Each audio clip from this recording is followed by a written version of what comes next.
তো বন্ধুরা ফাইনালি আমি অনেক দিন পর জেল থেকে ছাড়া পেয়ে গেলাম। মানে আমি সেই কাল্লু মাস্তান যাকে পুলিশ কিছুদিন আগে ধরে নিয়েছিল। যাই হোক, এখন তো আমাকে কিছু একটা করতেই হবে, চুরি করে তো আর খেতে পারবো না।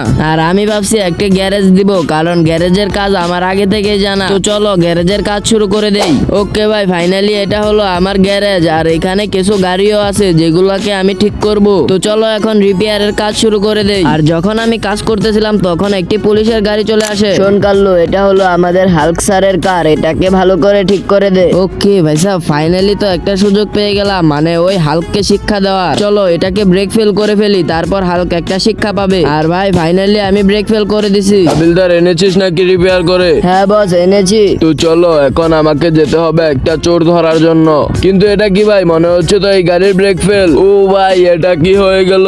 আর গাড়ির অবস্থাও তো খুব খারাপ। যাই, ওই কাল্লু মেকানিকের তো খবর আছে আজকে। ভাই সাহেব, তোমরা এখন ভিডিওতে লাইক করে চ্যানেলটিকে সাবস্ক্রাইব করে কমেন্টে লিখে যাও ওই কাল্লু মেকানিককে কি করা যায়।